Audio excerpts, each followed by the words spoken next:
Bagaimana software diinstal dalam pikiran bawah sadar? Video sebelum ini menjelaskan bagaimana software terpasang karena lingkungan, karena orang tua.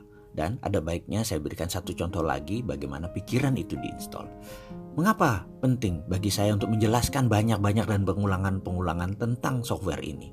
Karena apapun yang bisa dipasang itu bisa dibongkar. Jadi ketika Anda merasa diinstal sesuatu yang jelek, Anda ubah. Kalau Anda merasa tidak ada softwarenya, maka ada baiknya kita pasang software sesuai yang Anda butuhkan. Cara pasang orang tua ke anak, kita bisa beri contoh dengan ilustrasi sebagai berikut. Saya tanya kepada sahabat semua, terutama yang wanita. Perhatikan bayi yang 6 bulan. Misalnya bayi itu adalah anak Anda, keponakan Anda, atau sepupu Anda. Bisakah anak tersebut berbicara?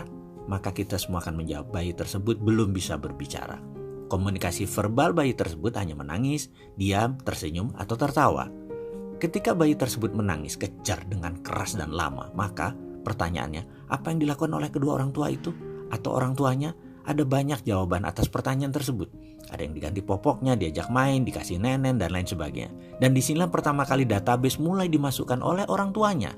Di Indonesia dalam catatan aplikasi psikologi anak bayi yang menangis oleh orang tuanya lebih dari 80% dinenenin atau dikasih susu. Sementara di Jepang, di Amerika, di beberapa negara Afrika, di Eropa budayanya lain lagi. Karena sudah dilihat tidak pipis, belum waktunya makan, tidak ada masalah fisik yang berarti, aman dalam box. Banyak orang tua hanya memainkan dan mengajak komunikasi sang bayi. Bayi pun begitu tidak diam, diteruskan main dan diajak bicara. Inilah yang kemudian hari di Indonesia banyak anak yang menggunakan tangisan sebagai senjata mempengaruhi orang tuanya. Karena tidak dibiasakannya negosiasi. Dibiasakan dituruti keinginannya. Anak menjadi demanding, sangat banyak maunya. Ada lagi yang harus diperhatikan. Ada software lain yang dipasang orang tua pada sang anak dengan ngegampangin dengan nenenin tadi. Pertanyaan, mengapa bayi tadi menangis? Kita bahas satu-satu kemungkinannya. Karena lapar, karena kepanasan, karena kedinginan, karena pipis, karena tidak nyaman, karena kesepian, karena mau main, dan lain sebagainya.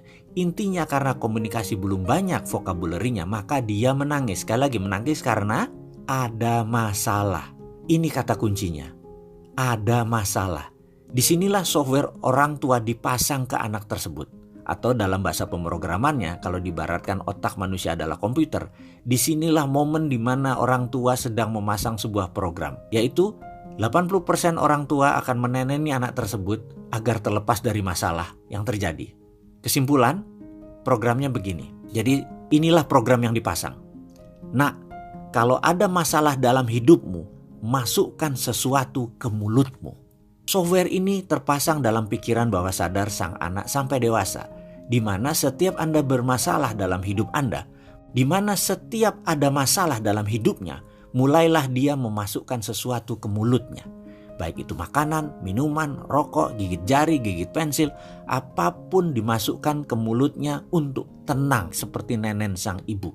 Tidak heran masalah memasukkan ke mulut tadi yang paling banyak adalah makanan.